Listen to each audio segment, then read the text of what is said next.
Hi there, beloved Ascension pioneers, and welcome to another video update from me. This is another Ascension update that I really felt inspired and guided to record for all of us. So the main theme right now at this moment is the sword of truth kind of energy, which means our discernment, our presence, as in how we wish to really be focused in what we're doing. So a great deal of self-mastery involves really knowing what we came here to create. So in the previous video, if you have tuned into that one, I've shared a bit about different ways of cosmic service, which means that each soul in its uniqueness contributes to the grandness of creation in their own way. So creation kind of service means that you're serving the life and life forms to expand. You're serving that the consciousness experiencing it itself and continues to create in a new way. So source itself does not need service because source is just all that is. So we really, when we're exploring these worlds of creation, we're being a great cosmic service. So when we know that creation self, when we really know how we act, what is our main energy theme, what we really contribute, the grandness of the whole, it's our job to really focus on how we create. So our uniqueness of that creation, to really be focused on what we bring in our uniqueness.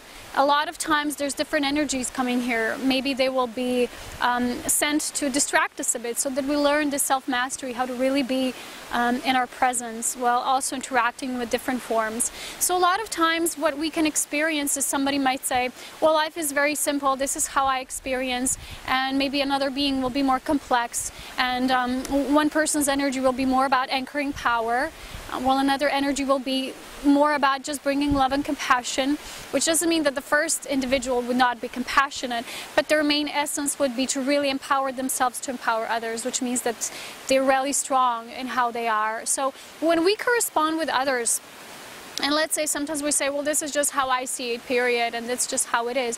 We cannot forget also that there's other beings who are co-creating with us that might carry a bit of different aspect of how they relate to the world, how they experience everything.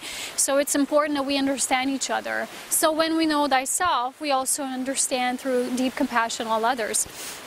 That's the first thing here. So what we're now experiencing is we're coming into this energy of really becoming one with all, really starting to meet members, not just, we sometimes call this soul family in the old, but what we're doing now, we're meeting beings who are also ascending on a similar spiral of creation that we are, or we're assisting them, or we're assisting each other. So what's happening is we're coming into this energy more of synergy than just this mentorship, or I'm going to teach you this, I'm going to guide you into this. Well, we are still guiding those that are maybe new to this, yeah?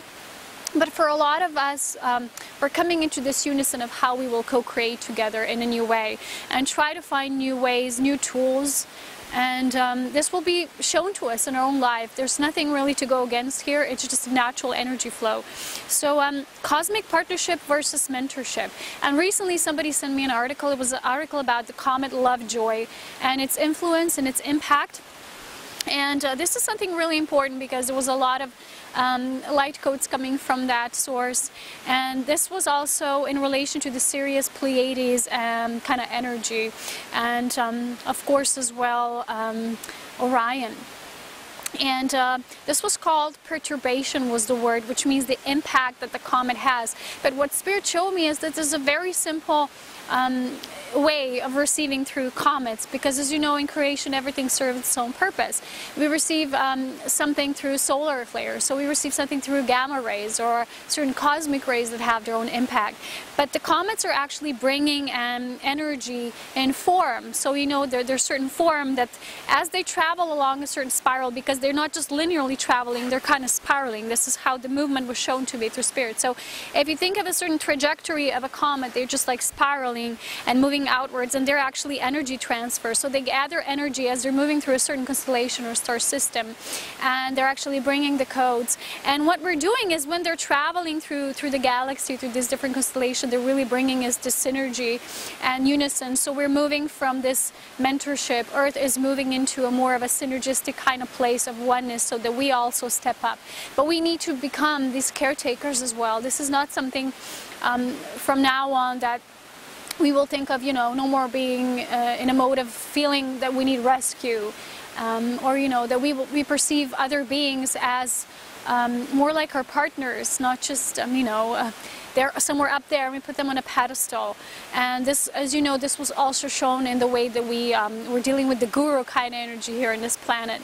So when the comet is passing through a part of the galaxy, Orion, Sirius, and the Pleiades constellation, and certain star seeds and cosmic teachers and everybody who connect with the earth to share information about this evolution, they're kind of receiving these new upgrades so they can pass them on. This is what's happening. So this impact, this perturbation kind of energy means that they have the ability to shift timelines, and this is what it was expressed in this article. So they're also timeline shifters. As you know, the great Mayans, they were always timekeepers, and they talked a lot about these kachinas, these different colored kachinas. So they talked about these comets, and they had a different understanding about these than we do. So we are deciding which timeline we're going to choose. And remember, in 2012, there was a lot of talk about comet called Elenim. So none of their names, even when they're given, they're like random. So each one has an impact. Each one carries a certain kind of energy physically that is needed. So we think about impact and being hit, or something will change, or something will be altered, because it literally is being changed, but it's the consciousness. So it's their energy transmitters, and kind of, like I said, they gather energy and then they utilize it to bring it there where it's needed. So there were different comments probably ever since Elenin was mentioned first in 2012, and now we have love, joy, and even the color is that beautiful, almost like a Venusian energy, kind of turquoise. So like I said, each one has a unique purpose, and love, joy means like really feeling that unison of the higher dimension, creating within love and joy and synergy and partnership. So this information was really interesting, and while I was also receiving it myself, I was just basically shown that this was always the case. We were always exchanging energy this way, but we're just perceiving it more openly now, and we're being more aware of what's happening. And there's certain beings, there's a lot of us who carry knowledge about what these things mean, instead of going at it through fear. Wow, it's comet, it's physical, it's a threat, yeah? So we're bringing true information about what's happening cosmically. Okay, so I want to talk about in this video specifically about, like I said, the aspect is the sword of truth and discernment. Because certain New Age writings that sometimes people send them to me, say, I've seen this article, what do you think about it? And they want my opinion, which, as you know, I cannot give. Opinion is something that's mentally formed, while discernment means that you, through your own soul, you tune into through your heart resonance, and you feel what's there important for you or what's not, or you just find something that is shared through the heart. It's basic, or it's meant for your session or not. And there's a lot of New Age writings that bring a lot of vibration and beliefs, in the sense of Ascension is a process that has to be dealt with these kind of activations. It's hard, it's very complex, and this kind of makes certain individuals feel like, wow, I got to do all these activations to ascend. Wow, there's so much of this, and there's different even these metaphysical expressions that, for example, Saint Germain would say, is drop the spiritual language and just be, yeah? be normal, be humans, be organic, yeah? So what I realized, there's still a lot of, I don't really see, but sometimes people send me and they're asking me about my opinion, because I think certain individuals are trying to say, what do you feel about this? Like they're trying to seek confirmation, but I cannot give you or anybody else validation. Needs to come through your heart. So when you're seeking certain, or something finds you like information, really first thing, Spirit still reminds me, is discernment. Is that really necessary for your ascension? Does it bring you something that uplifts you, that makes you feel amazing? Like when I was reading that article about the Comet, Love, Joy, and Diamond Code transmissions, or is it something that makes you feel, wow, ascension is so much work, and I got to do all these activations so that I really ascend? I don't mean the kind of activation that I share that actually are just alignments with what already is within our I am. I mean that we need to activate certain Merkabas and certain kind of structures, because this is all already there. We're already pure spirit beings. What we're doing is we're merging our form with our spirit self. So it's not that we need to activate these things. We need to become aware of who we are and then really live it. That's all. And Ascension is basically an organic process of the soul. So our soul already has all the knowledge, all the encodings, when it decides to follow this path of ascension. So it's already built in. It's not something that you can get through a certain New Age writing and you feel, wow, this is something I need to do in order to ascend. If there's any kind of feeling of need, it's disempowering. Again, you know, I've talked about discernment so much, and it's still out there. People still are getting entangled in all this different information. Find the simplicity of resonance that is true ascension, that is an encoded knowledge, this encoded organic patterning of your soul, and that's it. And then let your soul guide you through the knowledge of your I am. So it's simple and naturally unfolds as we follow our soul guidance through the I am spark that we are. Okay, the Sword of Truth concept here stands out as well with all this discernment kind of energy, but as well with people who, what's happening now is because there's a lot of fast forward movement, and what Spirit showed me is there's a lot of those who are feeling left behind because they're not choosing it, they're kind of clinging on. And there's sometimes still a lot of those who wish to drink from another's fountain. They wish to almost like be pulled through the cord of somebody else, but we cannot do that. Again, ascension is an internal process, and because of this, we really need to keep our power at this time. I was shown that there can be a lot of distraction around us, and I wrote about this. You can see more on my Facebook page or my blog. And a part of our self-mastery is to really stand in the power of who we are, instead of giving our energy away or giving our time, or, you know, giving something a priority that's not really our internal priority. That is why we need to understand our creation self. Why are we here? What are we doing? Not just like randomly going through life, but really knowing that focus, that is the white ascension flame, the white ray of devotion and dedication and mastery.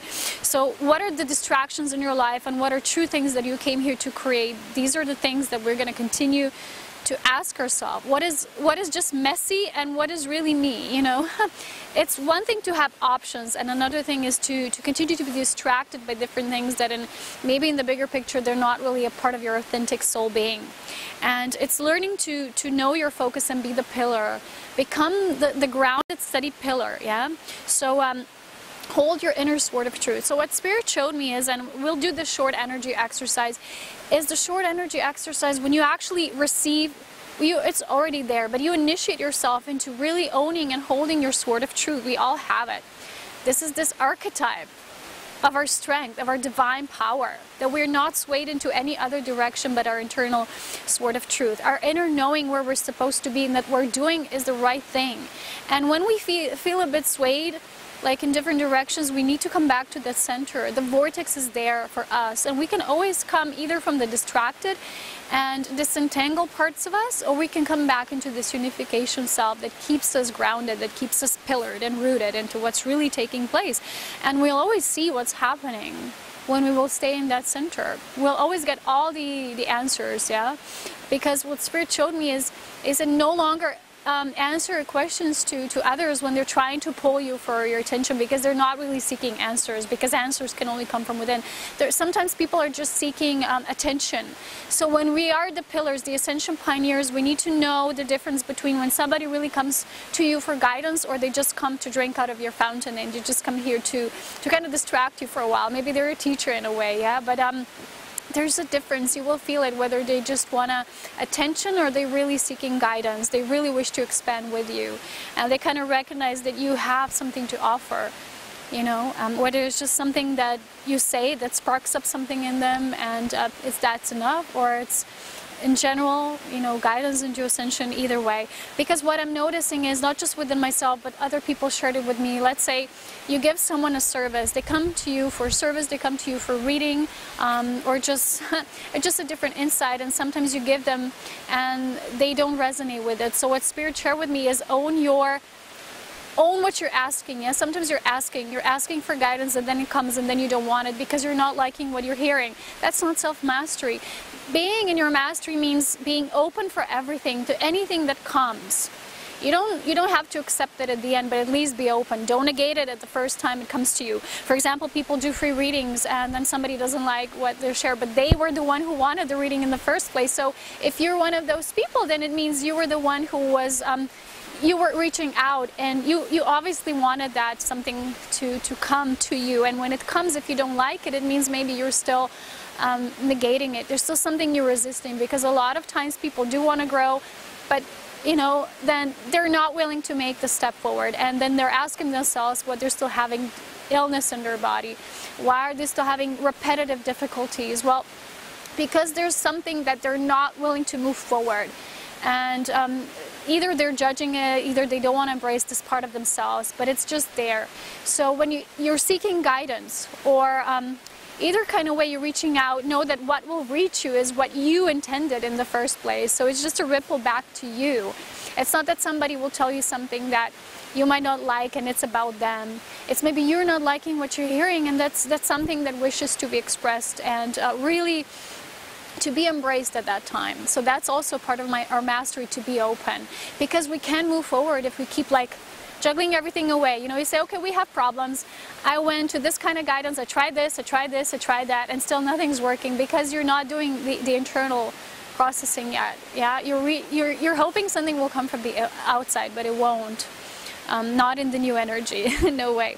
So this is really important that we know that when we ask and reach out, we gotta also be responsible. When something will come, we gotta really be in integrity. We are the ones who initiated the process, and then how will we master owning that, okay? It doesn't mean you have to agree with everything that's being shared with you, but at least we really have to be open. So, okay. Also, something important before we do the final energy exercise is when these scenarios happen. Let's say you're feeling darts of energy, or distraction, or even negative energy from other people. You know, sometimes it happens. I'm exposed, you know, publicly this way, and sometimes people can take that as they can take advantage of it in some way that's not really nice, and it's not really respectful. And when that happens, how do we master energy? So when a situation recently happened to me, it didn't happen to me, but you know what I mean. It's like you would recognize these things as your initiations into greater mastery, how you really own your power.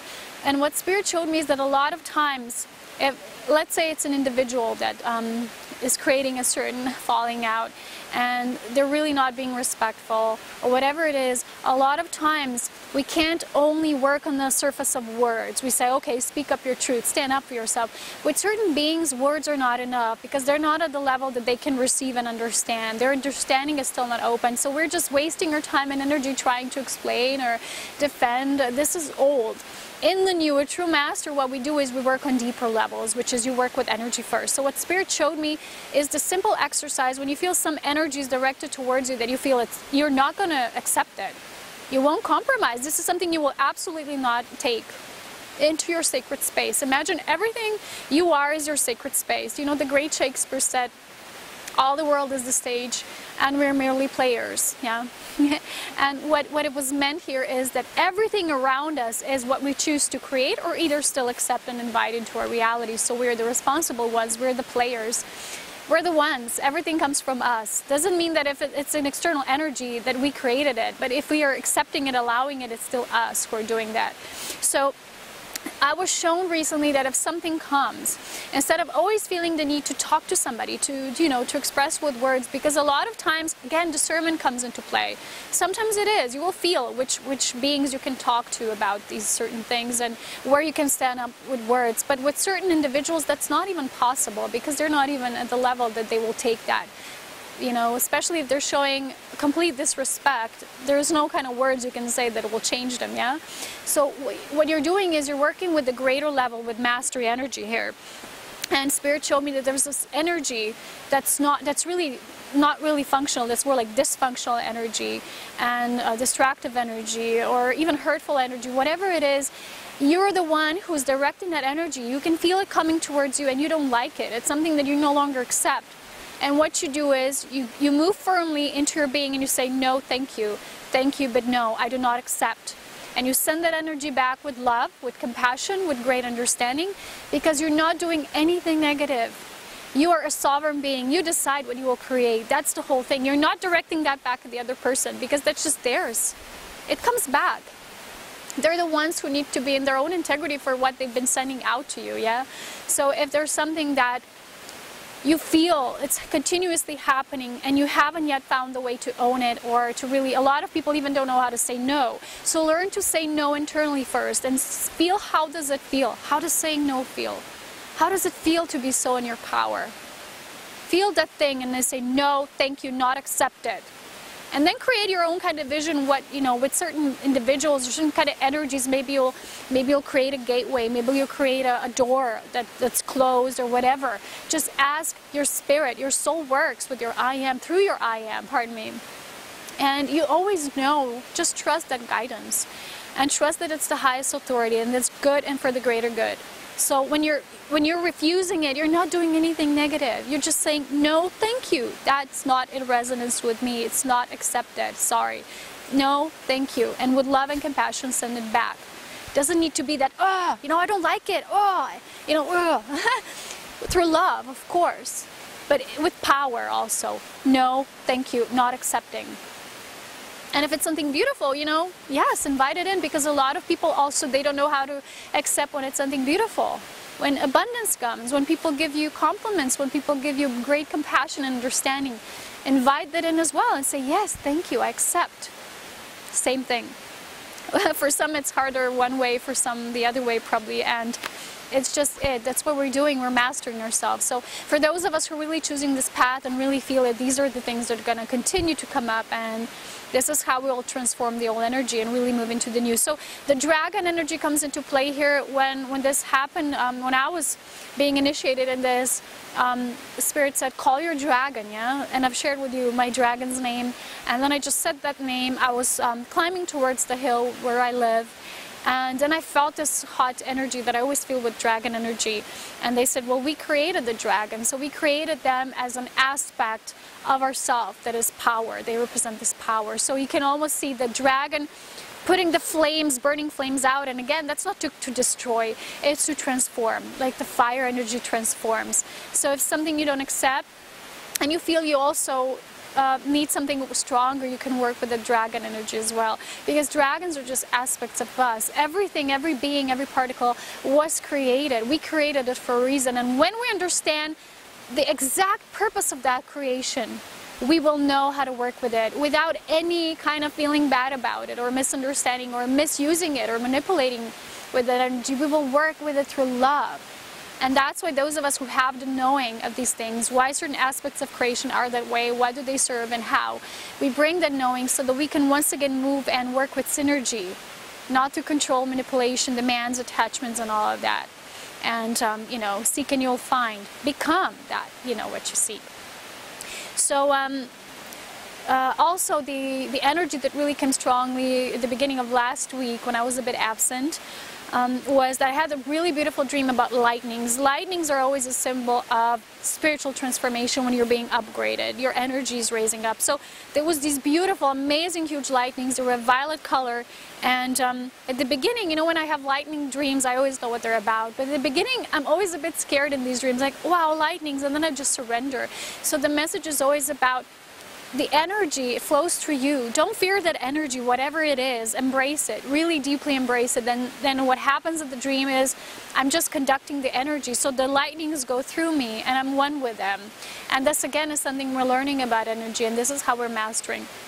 Okay, so at the end, let us do the short energy exercise with the Sword of Truth. It's very simple. Basically, what you do is you sit kind of like in position. You put your hands like this on your lap. In a, you know, kind of like when you receive a sword, a big sword, you're holding it like this. And then just sit and ask your spirit self to show you your sword of truth. Reach out hands like this, yeah? Extend and then feel it. Because when I did it, I really felt it, and it was golden color. And then just feel it. Observe it for a while. Breathe with your sword of truth. And then feel ready, really ready to embrace it. And it embraces you, because that's already an aspect of you, that it's power. You're moving in your sovereign power. Yeah? We are love, wisdom, and power. We are sacred divine trinity, and all of that flows through us. So when you embrace the sword of truth, and when you really feel it, when you feel ready to own that power, move it up, you know, take it from that position, hold it up, and just say something like your personal mantra, whatever it is. I mean, you'll be guided your own way. I can't do it for you. I'm just showing it as a one example. Hold your sword of truth. feel the strength, the power you have now holding your sword, and knowing that this is just an aspect of you, it's not external, and you're merging with that aspect through that exercise, and really feel that gratitude and that power that comes through it. And then what happened for me is as I was holding it here, the power was conducting through the whole body, so I also felt it in this hand. So it was just running through, and was really intense, beautiful, strong energy waves coming through. And just hold it, really in this beautiful master position, sit up straight, feel the royalty, feel the power, and know that this power will always be used for the greater good, because you're here as an aspect of that power embodiment to show the way, to light the way. And when you really feel that you're merged with your power, say, I'm ready to accept and really embrace my sword of truth. I am the sword of truth. The sword of truth flows through me. I am infinite, divine love, wisdom, and power. And embrace every aspect of that power through integrity, through responsibility, through deep devotion. And then you feel that love for that acceptance of yourself. I am that I am. And then breathe, and just really, really feel. And if you're guided to do something after, like I was singing a song and I was getting the name again of my dragon that was just coming up for me. And it's a beautiful initiation. And know that you will only do beautiful things with it. You're here to embody all these aspects, love, wisdom, and power, to create with them, to bring the light of the new to this planet. And that's it for today. More coming up next, whenever and wherever. So much love, wisdom, and power as always. Take care, and bye-bye for now. Bye-bye.